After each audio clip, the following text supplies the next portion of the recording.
Hello दोस्तों, नमः शिवाय। दोस्तों, मोक्षदा एकादशी आने वाली, इस बार जो मोक्षदा एकादशी है वो 23 दिसंबर की शनिवार को पड़ रही है 2023 में। आपको बहुत बहुत शुभकामनाएं और बधाई।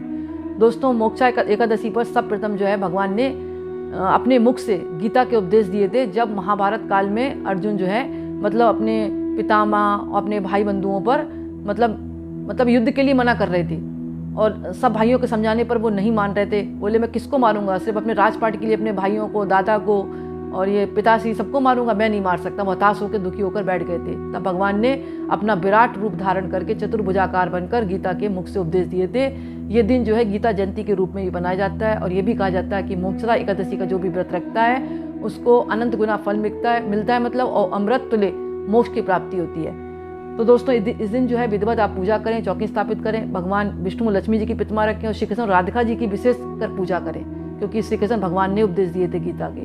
तो इस दिन गीता जयंती के रूप में मनाया जाता है और गीता की पुस्तक पर भी फूल अर्पण करें, रोली चढ़ाएं, चावल चढ़ाएं और धूप दीप दें। इसके बाद आपको पंचामृत से अभिषेक करें भगवान कृष्ण और राधिका जी का, विष्णु लक्ष्मी जी का, उनके तिलक लगाएं केसर से, और पीले फल हैं, पीली मिठाई है, पीले फूल उनको अर्पण करें और उनकी प्रेम से आरती करें या कोई भी मंत्र आता है उसका जाप करें। विष्णु सहस्त्रनाम का पाठ कर सकते हैं आप। इसके अलावा विष्णु जी का कोई मंत्र का जाप कर सकते हैं, गीता के उपदेश पढ़ सकते हैं। इस दिन विशेष फल प्राप्त होता है। और इसकी एक कहानी आती है, शास्त्रों में तो अनेक कहानियाँ हैं, जिसमें से मैं आपको एक कहानी सुनाने जा रही हूँ। वो कहानी इस प्रकार है। ये कहानी श्री कृष्ण भगवान ने खुद यह युधिष्ठिर को सुनाई थी। प्राचीन काल में एक नगर था, वहाँ पर एक राजा था जिसका नाम था बैखानस नाम का। और ये जो बैखानस नाम का राजा था, चारों वेदों का ज्ञाता था, अच्छा ब्राह्मण था, पूजा पाठ करता था, अपनी प्रजा को पुत्र की तरह पालन पोषण करता था। एक रात राजा को बहुत बुरा सपना आया। उसने देखा उसके पिताजी यानी पूर्वज जो और भी हैं वो नरक में यातना झेल रहे हैं। तो बहुत दुखी हुआ कि मैं तो इतना पूजा पाठ करता हूँ, तो ऐसा क्यों हुआ। तो उसने मतलब ऋषि मुनियों से पूछा। ऋषि मुनियों ने कहा कि तुम अपने पूर्वजों को उद्धार दिला सकते हो। मोक्षदा एकादशी का व्रत रखो, गीता के उपदेशों का पाठ करो इस दिन और गीता का दान करो। पुस्तक छोटी छोटी लाओ और बांट दो गरीबों को और ब्राह्मणों को पढ़ने के लिए।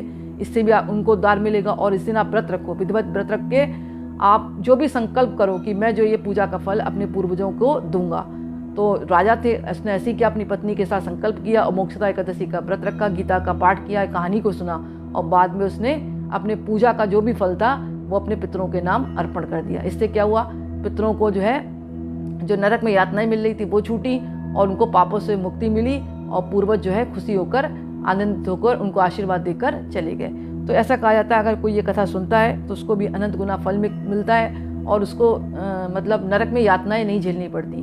तो दोस्तों, मोक्षा एकादशी का आप व्रत रखें। अगर नहीं रख सकते तो कुछ नियमों का पालन तो इस दिन करें, जैसे बाल है नाखून ना काटें, बालों को ना धोएं, घर में पोछा ना लगाएं और केले का वृक्ष है, पीपल का वृक्ष है और आपका केला हो गया, पीपल हो गया, इनकी पूजा करें। शाम के समय दिया जला दें और गरीबों को जितना दान कर सकते हैं, पीली वस्तुओं का दान करें, जैसे पीले लड्डू है, पीले वस्त्र दान कर सकते हैं, पीली कोई भी है, जैसे पीला बेसन का हलवा बनाकर आप दान कर सकते हैं। तो ये आप करें, इससे आपको भी मोक्षदा एकादशी का फल मिलेगा। अगर कुछ नहीं कर सकते तो गीता जयंती है, जैसे कि मैंने बताया मोक्षदा एकादशी को गीता जयंती के रूप में मनाया जाता है, तो उस दिन गीता का पाठ जरूर करें। तो दोस्तों, आज का वीडियो मैं ही समाप्त करती हूँ। पसंद आए तो लाइक करें, दूसरों को भी शेयर करें और कमेंट्स में नमः शिवाय जरूर लिखें। बहुत बहुत धन्यवाद।